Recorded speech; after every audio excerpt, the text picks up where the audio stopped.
अस्सलाम वालेकुम, कैसे हैं आप सब। दुआ है आप सब खैरियत से होंगे और देख रहे होंगे cooking with Saba Shah.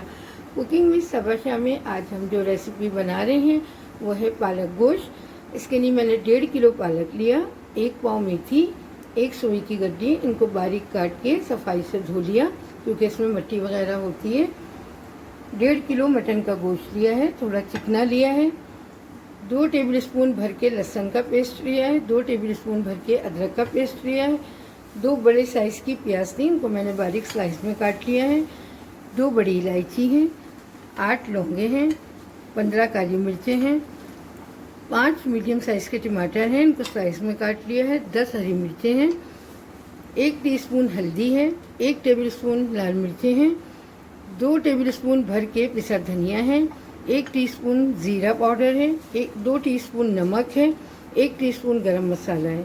Half cup मैंने ऑयल लिया है। तो आइए इसकी कुकिंग शुरू करते हैं। ऑयल गरम हो गया है, मैं इसमें गरम मसाला डालूंगी साबुत।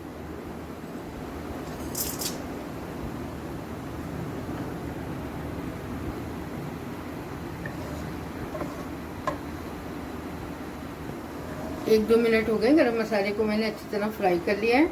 अब इसके अंदर प्याज डाल देंगे। प्याज को हमें इतना पकाना है कि बस ये सॉफ्ट हो, जैसे कोई कलर नहीं देना है, ब्राउन नहीं करना है। प्याज सॉफ्ट हो गई है, अब मैं इसमें गोश्त डाल दूंगी।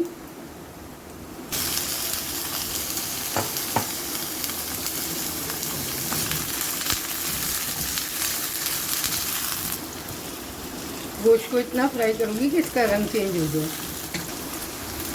5 मिनट हो गए गोश्त को भूनते हुए, इसका कलर भी चेंज हो गया और देखिए ऑयल भी आ गया है। अब इसमें मैं अदरक, लहसुन और ये सूखे ड्राई मसाले जो थे ये भी डाल दूंगी।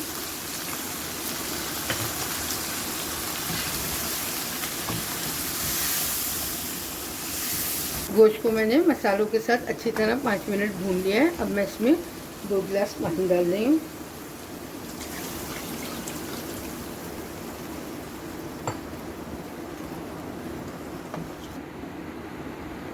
मैंने इसे कवर कर दिया है।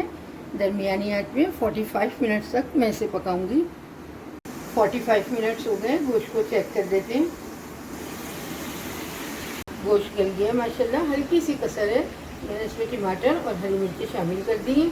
अब इसी के साथ मैं पालक भी शामिल कर दूंगी और पानी बिल्कुल नहीं डालूंगी क्योंकि 1 गिलास पानी इसमें है और बाकी का पानी पालक में से भी निकलेगा, तो गोश्त और पालक दोनों गल जाएंगे। टमाटर, हरी मिर्ची, पालक, मेथी, सोया मैंने सब शामिल कर दिया, पानी नहीं डालूंगी। पालक भी पानी छोड़ेगा और गोश्त में भी 1 गिलास पानी है। जो कसर रह गई है वो इसके साथ ही हो जाएगी गोश्त की, और पालक भी गल जाएगा।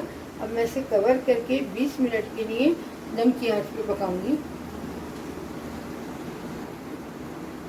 माशाल्लाह खुशबू तो बहुत ज़बरदस्त आ रही है। इसे खोल के चेक कर लीजिए, 25 मिनट्स हो गए।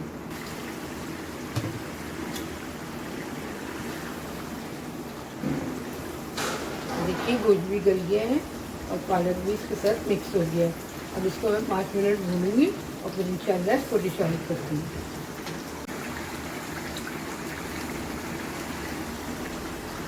5 मिनट हो गए इसे भूनते हुए, मैंने चूल्हा ऑफ कर दिया है। अब मैं इसे डिश आउट करती हूँ। पालक गोश्त तैयार है और ये बहुत मज़ेदार और लाजवाब बनता है। आप इसे बनाइए और मुझे ज़रूर बताइएगा कैसा बना। इंशाल्लाह आपके साथ फिर एक नई रेसिपी के साथ मिलूँगी। अपना बहुत ख्याल रखिएगा। कुकिंग विद सबा शाह को सब्सक्राइब कीजिए, लाइक कीजिए, मुझे दुआओं में याद रखिएगा। अल्लाह हाफ़िज़।